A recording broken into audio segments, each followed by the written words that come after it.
उसका हमारे जीवन पर क्या प्रभाव है, क्या हम उसके अनुसार हैं, क्रूस के नीचे हैं, तो हमारी भी कब्र खाली होगी।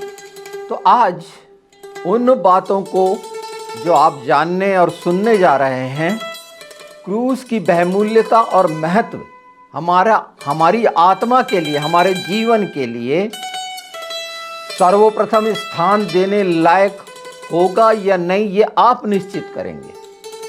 पर पवित्र आत्मा चाहते हैं कि प्रभु यीशु का जो बलिदान क्रूस पर, वचन का बलिदान क्रूस पर, विश्वास का बलिदान क्रूस पर, क्योंकि ये सब प्रभु यीशु है, सर्वशक्तिमान का बलिदान क्रूस पर, मसीहा का बलिदान क्रूस पर और उसका जीवित होना। तो 17 तमूज को जो घटनाएं हुई, अगर पहले मंदिर से देखा जाए जो बेबीलोनियन ने तोड़ा था, वो 17 तमूजी का दिन था। दूसरा मंदिर जो तोड़ा गया रोमन्स के द्वारा, वो भी 17 तमूज का दिन था। तोरा को जिस दिन जलाया गया पहली बार यूनानी शासक के द्वारा, वो भी 17 तमूज ही था। और इसी ही दिन जो अस्तुमोसा उसने मूर्ति स्थापित की थी मंदिर में, ये काम अपोस्तुमोस ने किया था। ये वही है जिसने अशुद्ध किया था मंदिर, सूअर का खून वहाँ पर चढ़ा था। और अब हम आते हैं 17 तारीख की शुरुआत का, 17 तमूज। वैसे 17 तीसरी को, महीने की 17 तीसरी को अरारात पर्वत पर नूह का जहाज टिका था, जिसे वाचा का भी माना जाता है। और ये सच है क्योंकि वो वाचा का है, परमेश्वर ने वाचा बांधी थी और इसीलिए वहाँ पर उसके बाद, इसलिए उसे आर्क ऑफ कॉन्वेंट कहते हैं। तो 17 तारीख को, 17 तमूज को वाचा की तख्तियाँ तोड़ी गई थीं।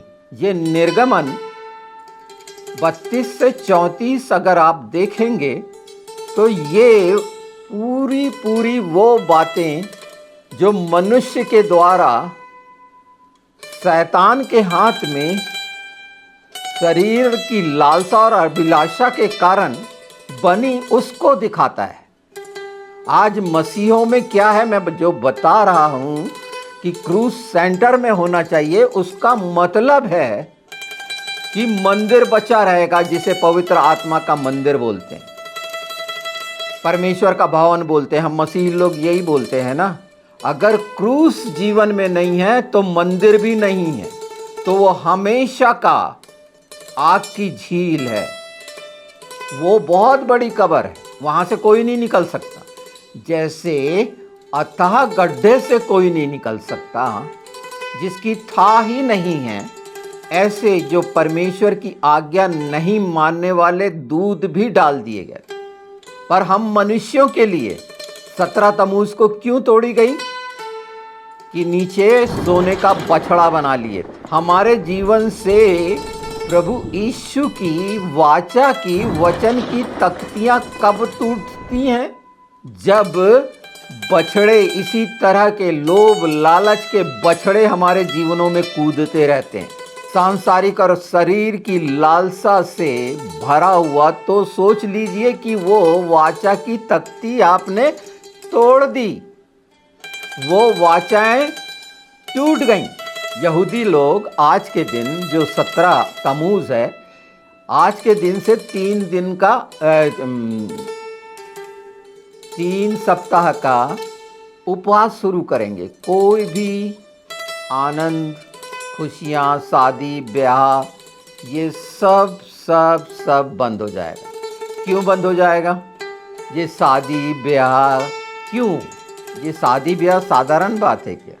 कि शादी ब्याह किससे कर लिए हो ये तो पता होना चाहिए। अभी हम आत्मिक रीति से हैं कि हमारी शादी ब्याह किससे है। क्या उन नेफिलीम से तो नहीं है? वो फॉलन एंजल्स, वो दुष्ट आत्माएं जो नूह के समय में बची रह गई थीं और अब शरीर तलाशती हैं और आज भी काम कर रही हैं, वो हमेशा काम करती हैं। तो ये 3 सप्ताह वो शोक करते हैं। किस बात का? कि हम वही काम ना कर लें जो होरेब पर्वत के नीचे कर लिए थे। तो आज हम क्रूस के नीचे वो काम कर रहे हैं क्या? क्रूस का वो सफ़र जो प्रभु यीशु ने पूरा किए और हर बात पूरी हुई, कौन सी छूट गई? इसके कारण अविश्वास है आपको? ऐसी कौन सी बात आपको गलत लगती? फिर विश्वास में मजबूती की वजह आप साफ समझ लें कि वो नीचे बछड़े बने हुए हैं लालसाओं के, और हम सोचते हैं कि नहीं पूरा पूरा उद्धार पालेंगे। तो ऐसा सोचना कितना ठीक है, इसके नतीजे बाइबल में बड़े साफ साफ दिखे हैं। मैं एक बात पढ़ देता हूँ यशायाह के द्वारा, जो यशायाह 1:27 जो याद किया जाता है आज के दिन। सियोन न्याय के द्वारा और जो उसमें फिरेंगे वे धर्म के द्वारा छुड़ा लिए जाएंगे। ये आधार है, ये छुड़ा लिए गए। हम बोलते हैं ना कि हम प्रभु यीशु की धार्मिकता में हैं, तो निश्चित ये जो राइटसनेस है ये उसकी हंटिंग है, धार्मिकता का शिकार।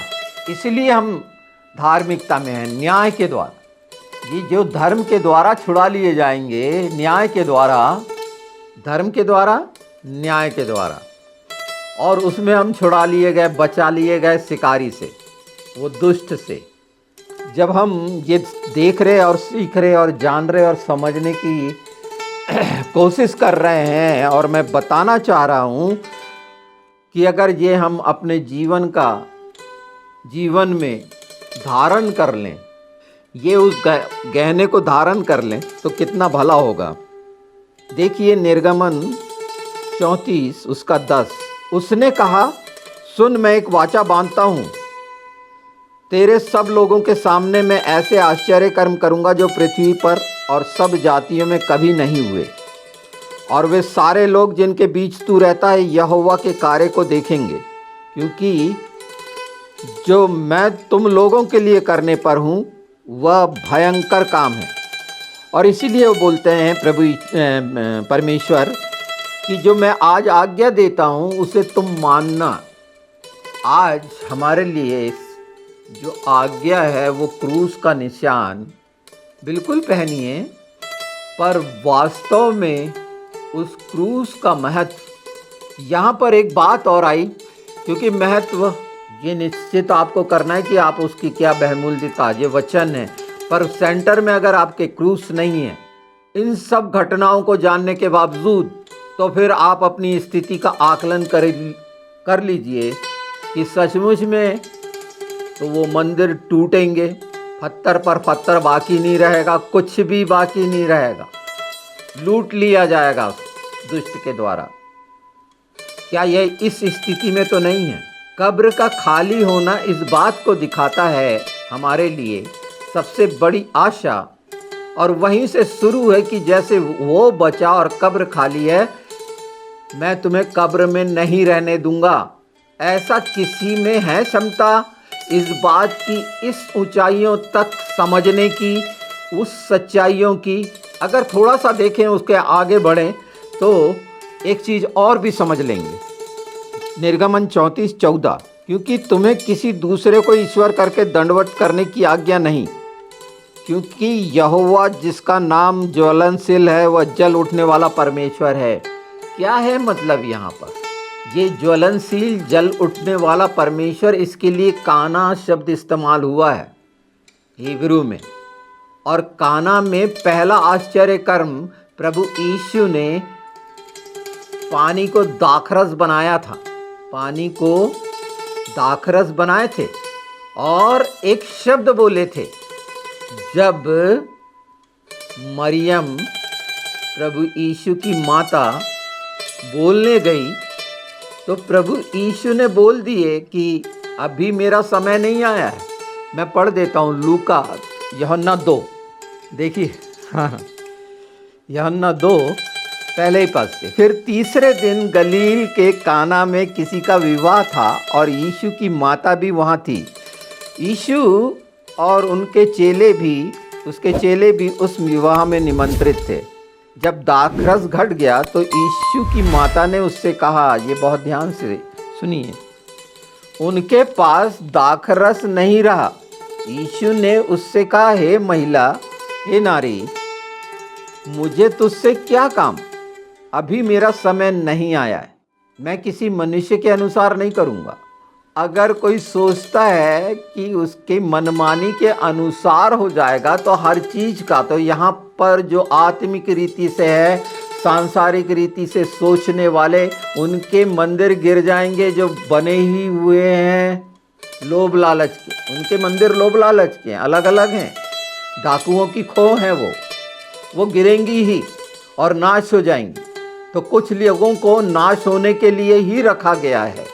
जैसे कुछ लोगों को कठोर किया गया, यहूदियों को, कि अन्य जाति उद्धार पाए, पर वो बछड़ा बनाना, वाचा की तख्तियों को तोड़ना। 17 के मैं खूबसूरत हिस्से बता रहा हूँ क्योंकि 17 अंक का मैंने बोला भी है, बताया भी है कि वो कितना, उसका मतलब ही तो खूबसूरत होता है। और मूसा का पहला नाम जो खतने के समय 8वें दिन था वो यही था। और सुंदर गेट पर बैठने वाले लंगड़े को भी आप जानते हैं। ये जो आश्चर्य कर्म हुए, उसके बाद देखिए ना, उसकी माता ने सेवकों से कहा, जो कुछ वह तुमसे कहे वही करना। जब प्रभु यीशु से ऐसा जवाब सुनी तो जान गई किस बात को। आज जब हम सुन रहे हैं तो वो समय जो निश्चित किया गया है, हम सबका समय निश्चित है।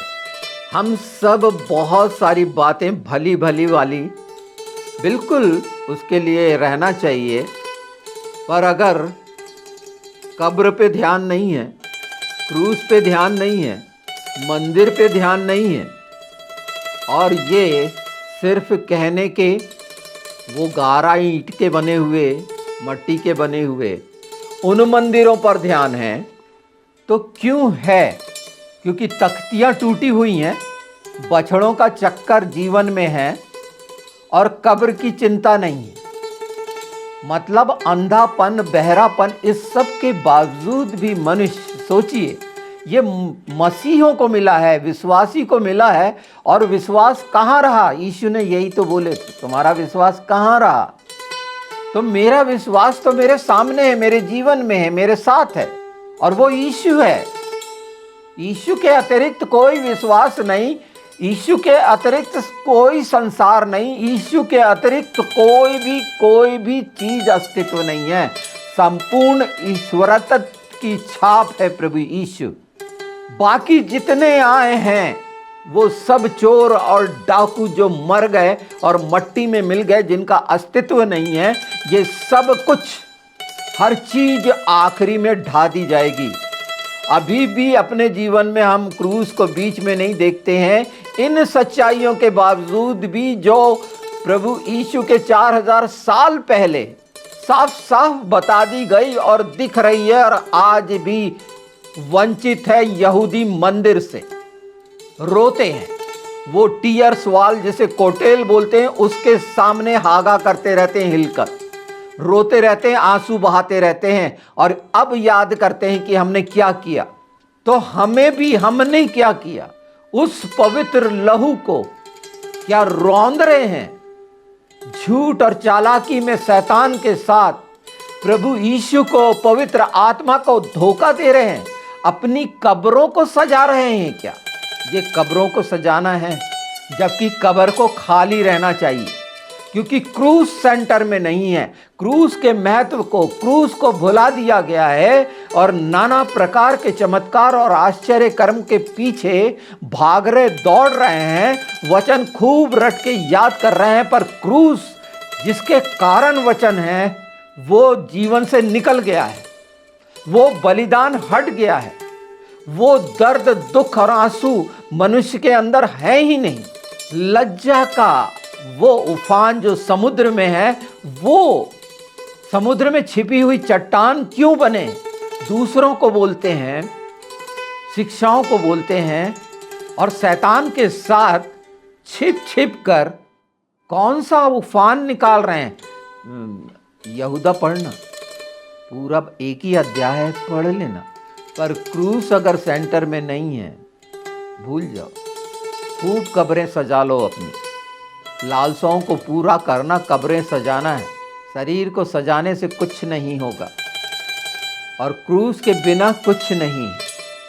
और दुष्ट, मैं बार बार इसे चिताते जा रहा हूं कि वो भुलाना चाहता है। एक चीज और बता दूं क्रूस के लिए, क्रूस पर लिखा था ना यहूदियों का राजा, वो इनरी। अब लोगों ने जे लिखना शुरू कर दिए हैं आई की जगह। क्यों? क्योंकि अगर बाइबल जो 16-11 की बाइबल है उसमें देखोगे, उसके पहले जे अक्षर था ही नहीं, आई था। आइसिस बोलते थे। इन बातों का क्या प्रभाव पड़ता है? क्या सोचते हैं आप? या ये जो सुना गया है 17 तमूज के बारे में, वैसे तो हर दिन के बारे में बाइबल में अगर ये ढूंढ डांड करेंगे तो हर दिन का मिलेगा।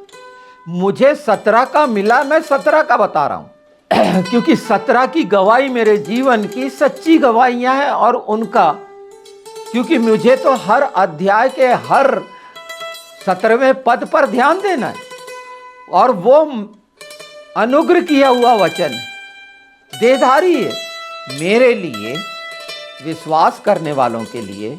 मैं ऐसा मानता हूं। आप कैसा मानते हैं, ये निर्णय तो आपको करना है। और निर्णय तभी होगा जब क्रूस के साथ है, क्रूस के नीचे है। क्रूस हमारा सेंटर है, और क्रूस के साथ नहीं तो क्या यीशु के साथ? फिर काम वही शर्मिंदा करने वाला काम कर रहे थे ना। मूसा ने बोला था इन्हें क्षमा कर, इन्हें बछड़े बना लिए नीचे। पिता ने बोला था तेरे लोग नीचे बिगड़ गए हैं, जाके देख। अगर मसीह इस सब बातों को जानते हुए भी बिगड़ते हैं तो ये कितना अफसोसनाक, इसके लिए कोई शब्द भी नहीं। और कर रहे हैं, पर सच्चाई जो वचन की है, यीशु के अतिरिक्त कोई नहीं बचा सकता, वचन के अलावा कोई भी नहीं बचा सकता।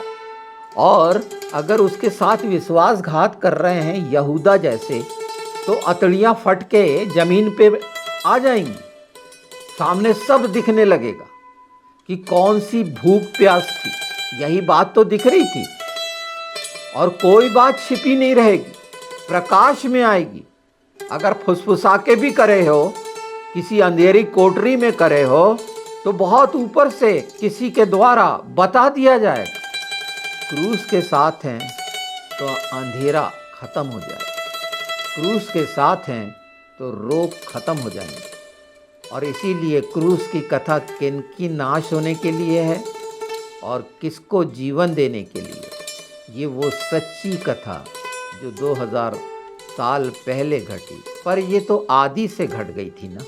इसमें कितना कितना कितना बोलेंगे, करना है। उसने जो कहा उसे मान लेना है।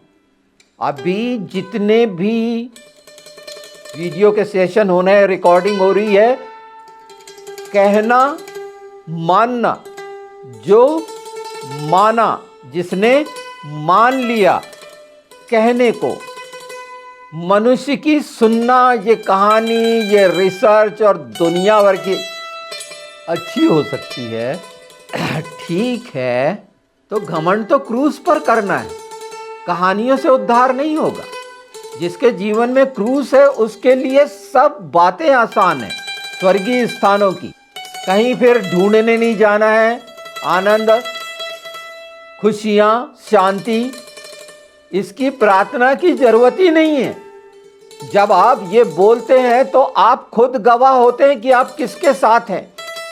निश्चित सबके साथ बहुत कठिनाइयां हैं, सांसारिक शरीर की बहुत सी तकलीफें हैं दुष्टता के द्वारा, और तमाम दुष्ट आत्माएं वो क्रूस की मृत्यु और पुनरुत्थान पुनरुत्थान पुनरुत्थान, ये सब अगर पुनः उत्थान उसी समानता और स्वरूप में मनुष्यों की बातों से, लुभानी बातों से प्रभावित होने की जगह क्रूस पर अगर दृष्टि रखते हैं वचन के अनुसार, जो बलिदान और सिर्फ बलिदान प्रेम को दिखाता है, अभी बहुत सी बातें आएंगी। प्रभु के वो छुपे हुए हथियार जो गुप्त हैं वो सामने आएंगे। वो जीवित हथियार मनुष्यों जैसे, मेरे आपके जैसे, जो वाकई में सच्चे हैं, जिन्होंने लेबल लगा लिया है बहुत सारा अपने नामों के आगे, उनकी मैं नहीं कहता। उन सारे चोरों को मैं जानता हूँ। पहचान कराई है परमेश्वर ने। ये अधिकार की भाषा है जो दिया गया, और वही मैं आपको बता दे रहा हूँ कि आप भी अधिकारी हैं। उन चीज़ों को जो हमारे लिए रखी है, आगे बढ़कर ले लेना। बाप की मेज से उठा लो ना। अगर उस मेज के करीब अब कुत्ते ही बने हुए हो, टुकड़े तोड़ने वाले, चूर-चार खाने वाले इधर उधर की, तो बड़ाई नहीं करोगे, डर के छिपे रहोगे, ऐसे नहीं कह पाओगे। जैसे पतरस ने कहा था कि क्या उचित है कि हम मनुष्यों का कहना माने और उसको जिसे हमने छू छू कर देखा, जिसे सुना, उसकी ना कहें। आपके जीवन में, हमारे जीवन में मसीह हम इसलिए हैं कि उसने हमें बेमोल खरीद लिया, जिन्होंने स्वीकार किया। और उसके बाद उसके साथ होकर अगर हम दुष्टता का साथ देते हैं तो कैसा कैसा, ये शब्द भी मेरे को आगे नहीं बोलना चाहिए।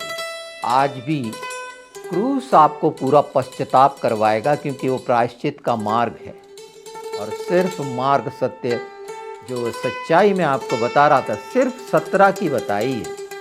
और ये 17 कितना विस्तृत है, आने वाले समय में जब मौका मिलेगा बिल्कुल मैं बताते चले जाऊंगा, वचन की सच्चाई के अनुसार और मेरे जीवन की गवाही के अनुसार। जो थोड़ा सा मिला है, तो हर दिन परमेश्वर ने बहुत महान बनाया है। उसके साथ उसके महाकर्म और भयानक काम, ये शब्द याद रखिए, ये बहुत महत्वपूर्ण है। बहुत सा इसमें कहने को है, बताने को है। काना के बारे में करेंगे हम बात, कि वो जलन और वो पहला आश्चर्य कर्म क्यों तीसरे दिन, और शादी ब्याह का क्यों, क्योंकि वो ही काम जो उत्पत्ति 6 में हुआ था आज हो रहा है, और ऐसी संतानें निकल रही हैं। ज़्यादा अच्छा है कि सतर्क हो जाएं और क्रूस को अपना केंद्र माने, पवित्र आत्मा की मदद मांगे, यीशु के नाम में मदद मांगे। दूसरी चीज़ों की आवश्यकता ही नहीं बनेगी। वचन की ये सच्चाई, और फिर आपके द्वारा कोई भी वाचा तोड़ी नहीं जाएगी, वाचा की तख्तियाँ नहीं टूटेंगी। अगर मानने के बाद भी, आत्मा से शुरू करने के बाद भी, जब हम पहला अंगीकार करते हैं फिर शरीर की तरफ भागते हैं, तो कैसे, क्या घिनौने हैं। और ये मैंने देखा है, बार बार गिरगिट की तरह रंग बदलते लोग, थोड़ी थोड़ी देर में कैसे कैसे हैं। मनुष्य कितना कमज़ोर है, और इसीलिए क्रूस वो है जो आपको स्थिर करेगा, दृढ़ करेगा। वही ढाल है, वही तलवार है, वो सब कुछ। अपनी कब्रों को सजाना बंद कर, वो कहने के लिए आप अपनी कब्रें खोद रहे हैं, मंदिर को तोड़ रहे हैं। अगर क्रूस से दूर, सिर्फ मन की लालसा और क्रूस, और वो क्रूस का प्रभाव अगर हमारे अस्तित्व में नहीं, तो कुछ नहीं, तो ढीठ है, कठोर है। इस बात को अच्छे से जान लें। और क्रूस का महत्व, आपका काम है कि अगर आपने क्रूस उठाया हुआ है तो संसार पे प्रकट होना चाहिए, क्योंकि क्रूस बचाएगा। क्रूस तमाम चरित्र और आचरण को दिखाता है वचन के, प्रभु यीशु के, और कोई नाम नहीं दिया गया। क्यों? सबसे बड़ा, वचन से भी बड़ा नाम। परमेश्वर ने कहा, मैंने अपने वचन को जो है, अपने नाम से भी ज़्यादा अपने वचन को महत्व दिया, यीशु को। और यीशु को वो नाम दिया जो सबसे ऊपर है। उसके बाद भी उस नाम पर जो योद सिन वाव आइन है, कहाँ समझेंगे याशुआ को? कब? आजा यीशु, आजा यीशु। वो आ गया है, वो हमेशा है, वो जीवित है। हर दिन मरोगे, हर दिन जिंदे होगे। जैसे तमूज की माँ होती थी एस्तरास, निम्रोद की पत्नी, कुंवारापन अपने जीवन में ले आए, है ना, व्यभिचार से बच जाए और ये खरगोश और अंडे वाले चक्करों से निकल आए। ये नाना प्रकार के रीति रिवाज फरीसी और सदुकी वाले व्यवस्थापकों द्वारा जो निर्मित नाना प्रकार की भ्रांतियां फैलाने वालों से निकल आए। ये खरगोश वाले हैं, अंडे वाले हैं, ये वही हैं निम्रोद की माँ वाले, जो हर रात कुंवारी हो जाती। जानिए वो जो उपास 40 दिन का और भस्म बुधवार, ये तमूज का है। तमूज जो है, नाम इसलिए बता दे रहा हूँ आज, निम्रोद का लड़का तमूज। और वही ये जो चंद्राकार रोटी हम तो उसके लिए बनाएंगी, चांद की मलिका के लिए। ये सब वहाँ की कहानियाँ हैं, बाइबल में हैं। इस पर ध्यान देने की जगह ये बड़ी अच्छी लगी होंगी, ये इस पर ध्यान जाएगा। पर क्रूस महत्व है, मैं ये इतनी बातें बता दी हैं। क्रूस से ही सब निकलेगा। वो लहू क्रूस से बहा था, और क्रूस से बहा था मतलब वो तमाम क्रूस की यात्रा। क्रूस की यात्रा मतलब वो वचन की पूरी पूरी यात्रा, जिसमें हमारे लिए दुख उठाना शामिल है। सिर्फ दुख उठाना नहीं, हमारे लिए वो सब बातें जो हमारे लिए थीं वो हम पा सकें। ये है क्रूस का महत्व। अगर क्रूस को आपने अपने बीच में नहीं रखा है तो यीशु आपके बीच में नहीं है। और यीशु आपके बीच में नहीं है तो फिर आप क्यों कहते हैं जहाँ 2 और 3 इकट्ठे होते हैं वहाँ मैं उपस्थित होता हूँ? वहाँ कुछ नहीं कहना है। जब पट्टियाँ ही टूटी पड़ी हैं, तमूज के वो सारे कारनामे हैं, एक बार विचार करिए। और अभी भी समय है, मन फिराइए। वो बोलता है, उसकी आवाज़ सुनिए, तेरी शीरीन आवाज़ मैं सुनता हूँ मसीह, बुलाती जो। याद आया?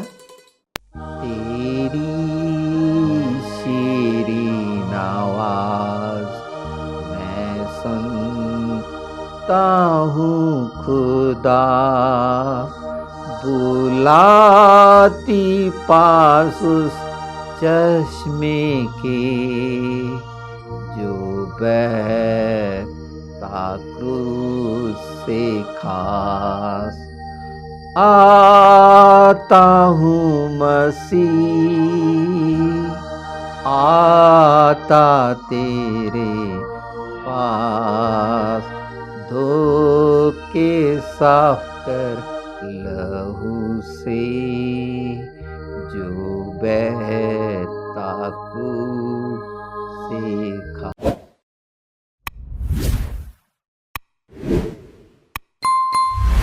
निर्बल लाचार, देख मेरी हालत को। तो ये फिर एक मौका है, धो लें उसके।